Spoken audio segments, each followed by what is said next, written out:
is Clayton Howe's Entertainment X. For part 2 with Michael Mott, we continue the conversation on getting unstuck, course correction, self-talk when self-doubt creeps in, and his second annual Michael Mott and Friends, December 3rd at the Green Room 42. So I hope you enjoy this part 2 with Michael Mott. I'm curious, too, with the work ethic and discipline to push through. You know, if you're getting stuck, what do you do to get unstuck when writing? I go to the gym. I go outside. I ride a bike. It's so funny. My process of writing, I write right here in this space where you're seeing me right now. Yeah. My desk is here. My piano's here. And whenever I'm stuck, I immediately go outside, take a bike ride, and listen to what I just did. Go to the gym and do something else and listen, or I take a shower. And the shower is probably the last thing I do, because when I'm writing or creating, I'm wet and I can't grab my phone and do what I have to do. But I always find at the gym, my subconscious is doing the work. I'm like, oh, that's what this is. When I'm really sitting here thinking and I'm stuck, I have to stop thinking. Yeah. You have to get up, get away, take a walk, change the movement. Yeah. And I write the best things, I think. The most, what's the word? I guess organic, or the most authentic, or the most natural stuff comes when I'm actually away from the piano, because my hands want to go to the same places. And so I'll write something far away. Or I wrote this song called Gold on my second album, Abandoned Heart, and I wrote it in the park. And when I wrote it, I was going to places in my head that my hands wouldn't go naturally. So when I had to figure it out on the piano, it was really interesting. And I also wrote it in my head for an acoustic guitar. So I don't play guitar, but I know what the sound I want. And so then I wrote it in my head, wrote down all the lyrics, came back here, figured out what the chords were, sent it to my guitarist, Andy, worked through it with him. I was like, I hear this, I want it to go like this, and here are the chords. And so we kind of came up with the guitar pattern together. And it's just interesting. I mean, I don't write everything like that, but it's collaboration. It's keeping it fresh. Yeah, it is. It is. I wonder how has your taste in music evolved within writing? Oh, that's a great question. Like I said before, I grew up, Billy Joel is like my king. As I've evolved and really studied, I don't want to say studied composition, but as I'm working with higher caliber people, I raise the bar for myself. And I'm like, well, if Jeremy Jordan is going to sing this, it's got to be really freaking good. And so I'll push myself, and I study who I call the greats. You know, Billy Joel. I'm obsessed with John Mayer. I think John Mayer is so smart. And I listen to jazz. I listen to Leonard Bernstein. I listen to Sondheim. I mean, the thing about that is that it's so good that sometimes I get so discouraged. I'm like, well, I'll never be Sondheim. So what am I doing?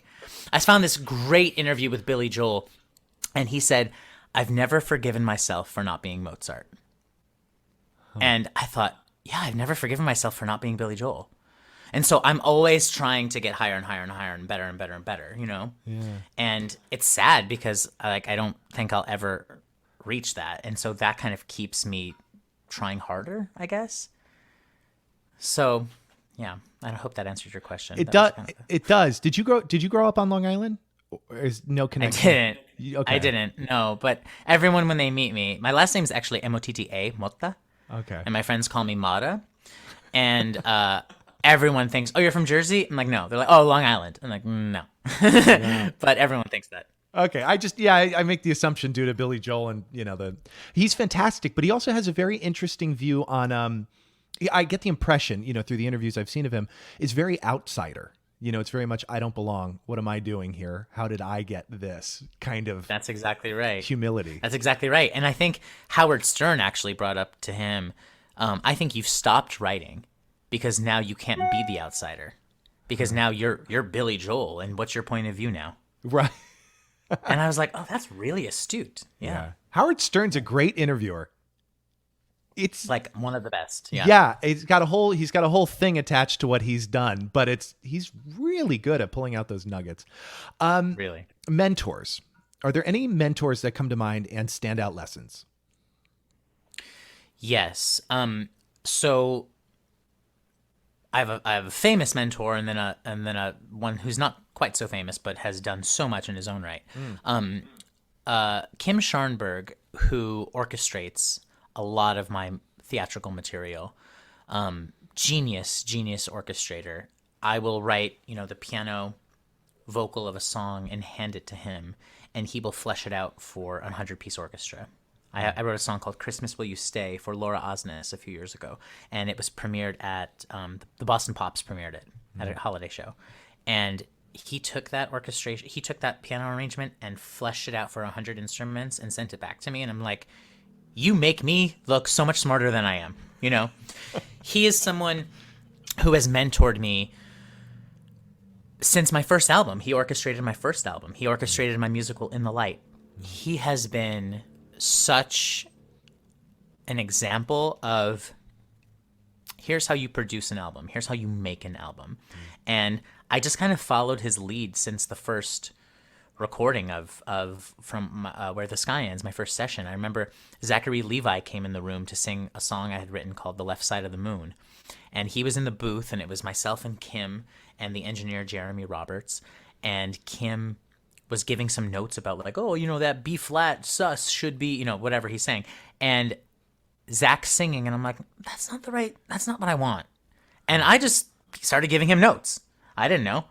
And I was like, no, I actually think it's more like, I think you should be thinking about this. I think, have more fun with this. The lyric is about this. And then, you're actually not playing into that. And Kim looked at me and he's like, you're producing right now. I said, what? And he's like, you're producing. And so you're going to be a co-producer on this album. And then I remember every session, whatever the vocalist was doing, I just gave them direction. And Kim kind of handled the orchestra sessions. He would give the musicians direction. Then I would give the vocalist direction. And that's kind of how our relationship started. And now since then, that was back in 2014. Since then, now, of course, I think I know everything. And, I'm like, no, the second violin needs to do this. And of course, like, I do know what I'm talking about. But our relationship has really merged and blossomed so beautifully. And he is someone who paved the way to teach me how to make great recordings. What to listen for, how to listen on headphones. I remember when we first mastered Where the Sky Ends, I had to take a train to Saratoga, New York, and he was picking me up, and he said, don't listen to anything on your way. Rest your ears, because we're going to be listening to this nonstop all day. I was like, okay. And so I was riding a train, and I was like, I just want to listen to my headphones. He's like, don't listen to anything. Rest your ears all day. Make this the first thing so you're fully fresh when you come in. And, you're listening, the bass needs to be half a dB higher in the left ear. You're doing that. And he really taught me that. So Kim Scharnberg, couldn't sing his praises more. Is there a particular project that has taught you the most about yourself, or a significant amount? Yes, my musical In the Light. I started working on that with a friend from high school back in the day, when it was called Faust. And that show has taken... Let me just say this. We put out the cast recording in 2021. So years and years and years. It's taught me about collaboration, because we've gone through several book writers. It's taught me about... Jeff Whiting directed that show, and he was a part of that process. We'd gather and we'd read, have a table read with Jeremy Jordan and Teal Wicks, and we'd go through the show nonstop. And this doesn't work. Let's rewrite this. It taught me about narrowing in on how to write and how to create a musical and how to tailor it to specific people, but also how much am I willing to endure something? How much am I willing to come back to something and keep working on it and keep making it better and keep making it stronger? And what am I trying to say as a writer? And what's differentiating me to any of my contemporaries or any of the legends I grew up listening to that I suddenly find myself like in the same space with. And I'm like, oh, I don't deserve to be here. It teaches me so much about myself in that aspect, and kind of knowing that I do deserve to be there, and knowing that I do have something to say, and yeah, that show In the Light has taught me a lot. I wonder if it's through this show or a different project. How have you gotten better at listening?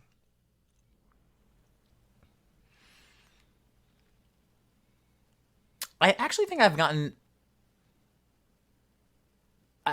it's from my relationship. I definitely think that, I mean, you look at it this way. I work for myself. I employ people through my production company. I hire people. I raise money. I do all of that. I come from a mother and father who own their own businesses. My grandfather on both sides, both grandfathers actually own their own business. One was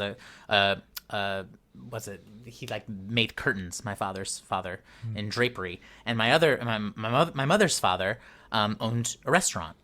And so now my parents own business. Now I own a business and I am an entrepreneur and make my own things happen. When you come into a relationship, subconsciously that dynamic is happening. And he's like, I don't work for you. Not that I ever made him feel like he was working for me, but like I would still have that kind of like, I don't want to even say superiority because I'm saying stuff that's actually not true. But there would be almost like a slight hierarchy because I call the shots in everything I do. So this is what we're doing, you know? And it wasn't until he was like, hey, we're actually equal. And I'm like, of course we are. He's like, yeah, but like you're not actually hearing me. Until that really happened, I had to be like, oh.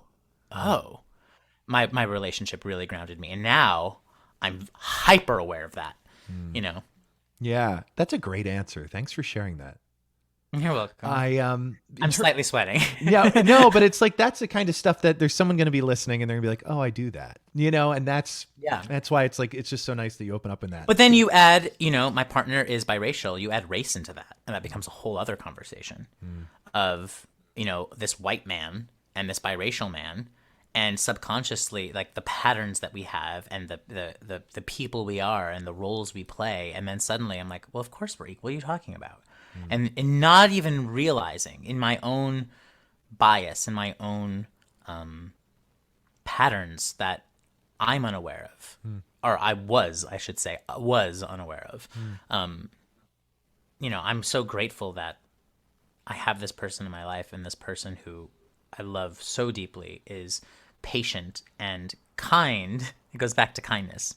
And, you know, someone who is willing to point those things out to me and help me become the best version of myself, as I hope I'm making him become the best version of himself, you know, and together we're growing.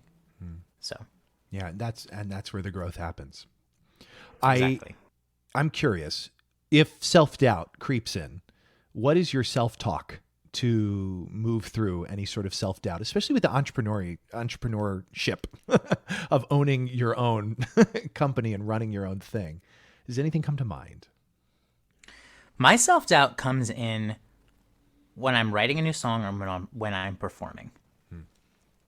That I'm not good enough or it won't be good enough. And I think for me, the buffer, at least in writing, is that, you know, I'll have either a musical director or arranger, depending on what it is. And I typically use someone named Joshua Zecker-Ross, who is like my right-hand man. I love him. And he will kind of be like first eyes on something. And he'll say, you know, this isn't your best. Or, oh yeah, I think this can really be something. And then it'll go to the producer if it's a pop song, or the orchestrator if it's a theater thing, like Kim. And then I kind of have like two genius musical people who are not going to kiss my butt. They're going to say to me like, this isn't good. And once I pass those ears, I'm like, oh, okay, I feel good. I'm confident now, you know? Or my collaborator, Gretchen Suarez Pena is who I'm working with right now on a new musical. And I'll write something. I wrote this song the other day and I sent it to her. And she was like, yeah, it's good. And I was like, okay, it's not good. Because she would be like, oh my gosh, this is excellent. And she'll be like, yeah, this is good. I'm like, okay, it's trash. Cool. All right. So then I know immediately. Do you know what I mean? Yeah. But as a performer, that's much more scary because I'm just there doing it. And I'll know if it's bad when I go back, first of all, when I hear the lack of enthusiasm or response, but second of all, when I go back and watch the video, I'm like, I can't believe that I did that. So my self-talk through that, I don't know. It's almost like there's such safety being here and not really knowing who's listening to something that the self-doubt doesn't come in until if I'm aware of who's listening or who's, like, I know that someone listened to one of my songs, I immediately go back and listen to it through their ears.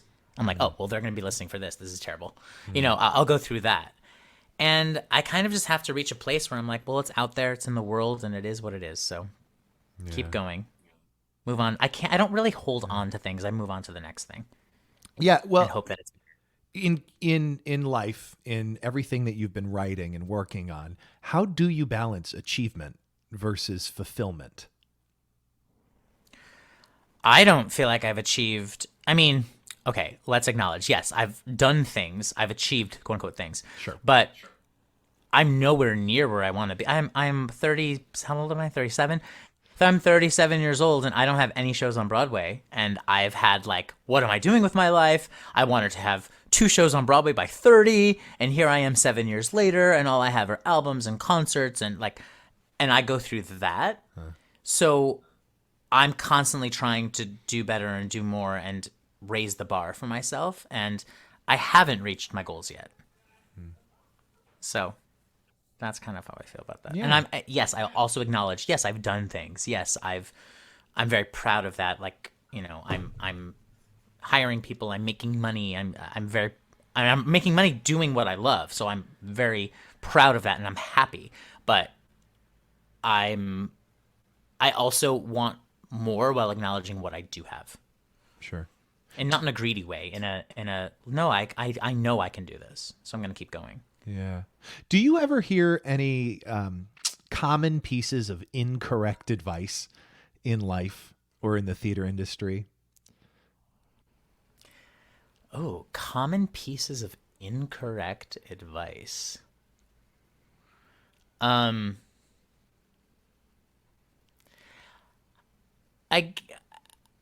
mean, this is very specific, but I remember I know a lot of times when I was an actor, people would always say, such and such casting director is casting Jersey Boys. Even if you're not right for Jersey Boys, go in and sing whatever you want to sing. Let the casting director see you, because she's casting 5 other shows. And then, and that's very common. You'll hear, like, just let them see you and show them what you do. Then you hear that casting director say, hey, don't do that. If I'm casting Jersey Boys, I don't want to see you for ragtime. Don't come in and sing something classical for me, because I'm looking for 50s doo-wop today. Like, I don't. And so Yeah. I'm not saying that this casting director actually said that. I'm just using that as a hypothetical. Sure. And I guess that is something, the first thing that comes to mind for me, because we only have a limited amount of time, and if you're going to come in and I don't know, I can see arguments for both sides, so that's where I am today. But ask me tomorrow and I might say something else. Right. Metaphorically speaking, if you could put a word or a phrase on a billboard for millions of people to see, does anything come to mind? Keep going. You've got this. It's yeah. Tomorrow begins today. Yes, it does. That's a song I wrote. But it's true. It's true, because, like, the past is in the past, and yes, it's going to form us and play into who we are and why we're doing what we're doing. But as long as you have self-awareness and the ability to keep moving forward and to maybe look at yourself, correct your mistakes, quote unquote, or course correct, I'll say, then the world is full of possibilities. Be grateful for your health, your ability to do what you have. And now I'm talking for myself. I'm grateful every day for my health and my ability to do what I can do. And so, sitting on the couch at 10 a.m. watching something gives me anxiety because I know I can be creating or I'm a one-man show. I have so much to be doing at all times. My website needs to be updated. The press needs to go out. The ISRC codes need to be put together for ASCAP and sent. Like, there's just so many business things. Oh, Jessica Voss didn't cash her check yet. Like, okay, let me call the bank. Like, there's so many things. Yeah. So, I love that. I love it. It's so true. Yes, just keep going. This conversation has been so special. Michael, thank you. This conversation keeps going. In a great way. I love it. I'm Yes, curious, me too. before we wrap up, is there anything else that you want to add here today? No, I'm very grateful for the opportunity to talk to you and for the platform. So I guess, I would be remiss to not plug the two things that I have coming up for your audience to check out. So December 2nd, I have a new single with Jessica Vosk coming out. So everyone go check that out. It comes out midnight on December 2nd, Michael Mott, Jessica Vosk. And then on December 3rd, my second annual holiday show at the Green Room 42, featuring Jeremy Jordan, Teal Wicks, Hannah Ellis, and Matt Bloyd, and my 7-piece band. People can live stream that as well if you're not able to come in person. So michaelmott.net for all that information. I love it. Love this conversation. Can't wait to hear all of it. And thank you for taking the time. Thank you so much. People of the world, Michael Mott. You've been listening to Entertainment X, the podcast. You can follow Entertainment X on Instagram at _EntertainmentX_. If you haven't yet, go to Apple Podcasts and subscribe, rate, and review this podcast. Join Clay next week for another curiosity conversation on Entertainment X. Thank you for listening.